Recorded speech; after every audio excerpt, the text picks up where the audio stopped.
ये कहानी एक ऐसी नन की जिसे अपने स्टूडेंट से हो जाता है प्यार, जिसके लिए नन किस किस हद तक जा पहुंचती है।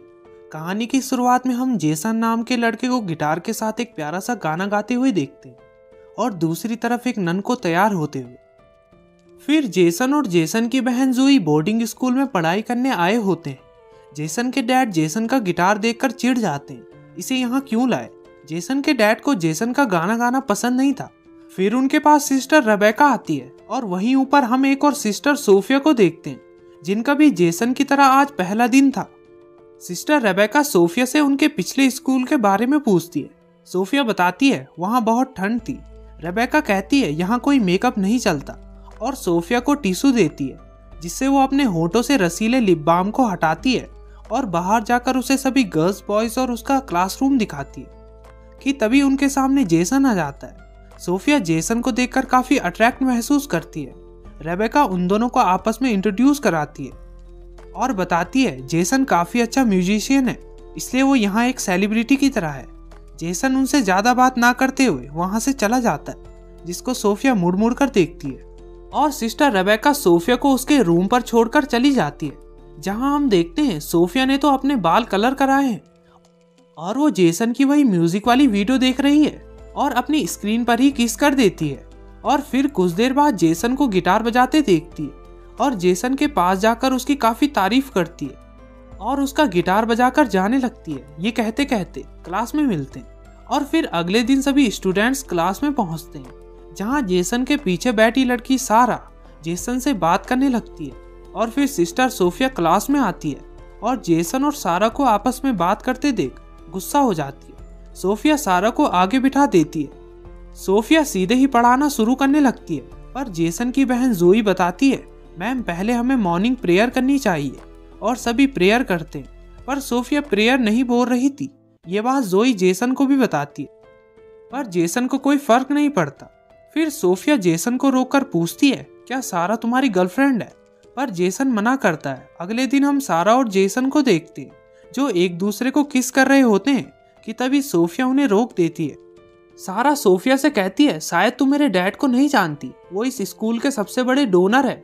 सोफिया कहती है भाड़ में जाए तू और तेरा बाप, अगली बार उसके साथ दिखी तो तेरे बाप की किडनी डोनेट कर दूंगी। सोफिया को सारा को देखकर काफी गुस्सा आ रहा था। फिर जैसे ही उनकी क्लास खत्म होती है, सोफिया जेसन को रोककर कहती है तुमने तो कहा था तुम्हारी कोई गर्लफ्रेंड नहीं है, मुझे मेरे रूम में आकर मिलो। सोफिया अपने रूम में मुस्कुराते हुए जाती है और अपने कपड़े उतारना शुरू करती है। जेसन भी धीरे धीरे उसके रूम की ओर बढ़ रहा था।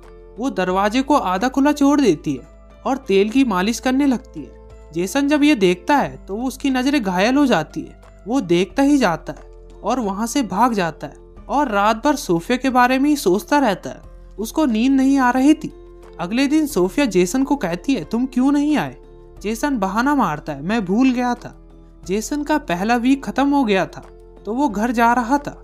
सोफिया भी अपनी आंटी के बीमार होने का बहाना मारकर छुट्टी ले लेती है और जेसन के घर के बाहर पहुंचकर अंदर आ जाती है और चुपके चुपके से जेसन को गाना गाते हुए सुनती है। जहां पर फिर से जेसन को सारा का कॉल आता है और इस बार तो सोफिया इतना गुस्सा हो जाती है कि सीधा सारा के रूम में जाकर चुपके से उसकी बुक के अंदर ड्रग रख देती है।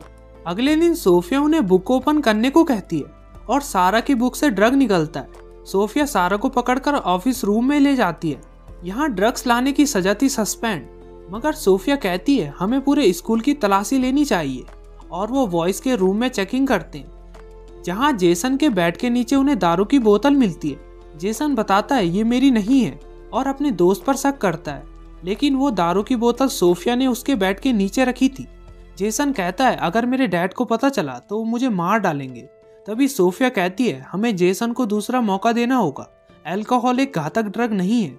और ऐसे ही फालतू ज्ञान पेलकर वो जेसन को बचा लेती है। फिर हम पास्ट का सीन देखते हैं, जहां सोफिया बैठकर फेसबुक पर जेसन का गाना सुन रही थी और यहीं से उसे पता चला जेसन मोंटाना नन स्कूल में पढ़ने जा रहा है और वो वहां जा रही असली सिस्टर सोफिया के पास गई और उसे मारकर दफना दिया और यहाँ उसकी जगह ले ली। जेसन को गार्डन साफ करने की सजा मिली थी, जहां सोफिया भी आ जाती है और गर्मी का बहाना करके अपने शर्ट के बटन खोलने लगती है, जिसे देखकर जेसन के मुंह में पानी आ जाता है और फिर रात में जेसन के रूम में जाकर बगल में कैमरा ऑन करके छुपा देती है। जेसन भी उसे देखकर उड़ जाता है और सोफिया उसे मनाने की कोशिश करती है अपने कपड़े खोलकर। पहले तो जेसन मना करता है, ये गलत है, पर सोफिया उसे कैसे न कैसे करके मना लेती है और वो दोनों इंटीमेट होते हैं, जिसकी वीडियो भी बन रही थी। अगली सुबह जेसन सदमे में था, कर रहा था क्या हो गया। उसकी बहन उसे नाश्ते के लिए बुलाती है। जाते जाते उसे सोफिया मिल जाती है। जेसन कहता है, ये मैंने गलत किया, तुम मेरी टीचर हो, एक नन हो। पर सोफिया बोलती है, हमने कुछ गलत नहीं किया, और जेसन के रूम में जाकर उसके बिग बॉस के कच्चे को सूंघने लगती है। लेकिन तभी वहां जोई आ जाती है और सोफिया उसे वार्निंग देकर भगा देती है, तुम्हारा बॉयज रूम में आना अलाउड नहीं है। जोई जाकर जेसन को बताती है, सिस्टर सोफिया तुम्हारे रूम में थी, ये क्या चल रहा है। जेसन कहता है, कुछ नहीं, ऐसी आई होंगी। ऊपर से सोफिया जोई को गुस्से से देख रही थी और अगली क्लास में जोई को रोककर बताती है, तुम्हारे काफी कम मार्क्स हैं। जोई कहती है, मैंने तो बहुत मेहनत की थी, और चली जाती है। पर तभी सोफिया उसके टेस्ट के ऊपर आंसर की रखकर चली जाती है और जोई के क्लास में पहुंचते ही वो उसे आंसर की के साथ पकड़ लेती है और सिस्टर रेबेका के पास ले जाती है, जहां जोई बताती है, मैंने कुछ नहीं किया, वो वहां अपने आप रखे थे।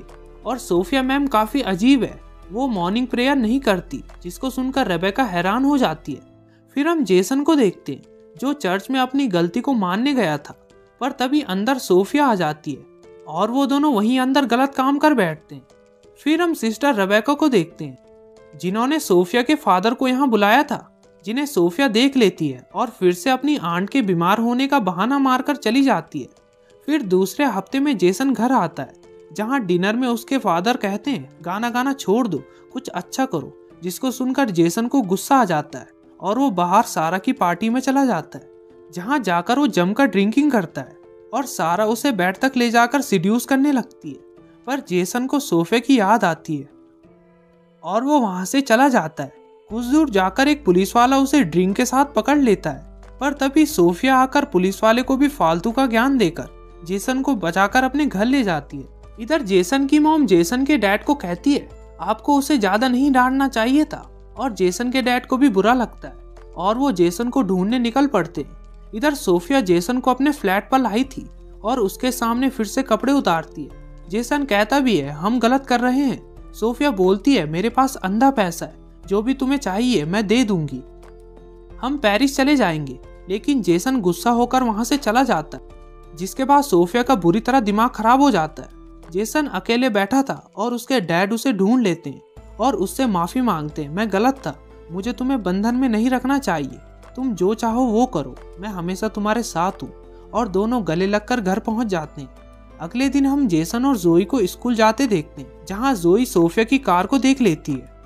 और फिर जेसन जैसे ही अपने रूम में जाता है तो देखता है वहाँ सोफिया बेहोश पड़ी थी, पर वो नाटक कर रही थी। जेसन डरकर कहता है, मैं फादर से रिपोर्ट करने जा रहा हूँ। सोफिया बोलती है, जाओ बता दो तुम एक नन के साथ सोए हो। जेसन काफी परेशान हो जाता है। अगले दिन हम देखते हैं सारा वापस आ गई है। सोफिया फिर से जेसन को रुकाती है और उसे समझाती है उससे दूर रहना, पर सारा तो जेसन पर चिपक रही थी। फिर जब सारा नहा रही होती है तो सोफिया जाकर उसके सर को दीवार पर पटक पटक कर उसे मार देती है। और कुछ देर बाद वहां आकर जोई डरकर चिल्लाती है, सारा, और सभी वहां पहुंचते हैं और सबको लगता है सारा सोप से फिसलकर मारी गई। जेसन कहता है, सोफिया तुमने तो ये नहीं किया। सोफिया कहती है हाँ, और उसे वही वीडियो भी दिखाती है, जिससे जेसन और भी परेशानी में पड़ जाता है। फिर हम देखते हैं रेबेका सोफिया के आंट के हॉस्पिटल में कॉल करती है, जहां उसे पता चलता है सोफिया उससे अब तक झूठ बोल रही थी। इधर जेसन जोई को सब कुछ बता देता है, ये तक कि वो उसके साथ सोया और उसके पास वीडियो भी है। जोई भी कहती है, वैसे भी वो मुझे कहीं से नन नहीं लगती, हमें उसे पकड़ना होगा।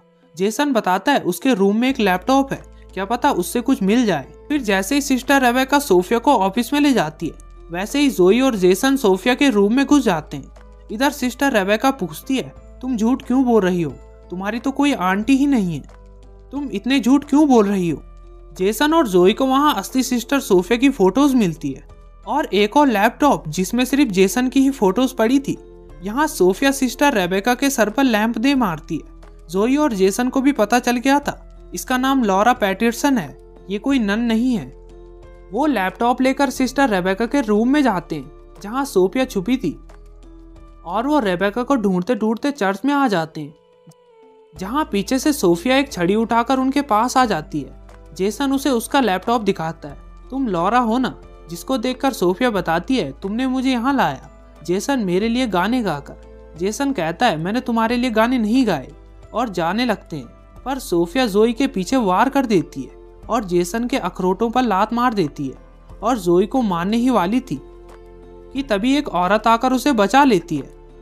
पर सोफिया उस औरत को भी मारने लगती है, पर जेसन अपनी जेब से स्क्रू ड्राइवर निकालकर सोफिया की पीठ पर दे मारता है और जाकर जोई के गले लग जाता है।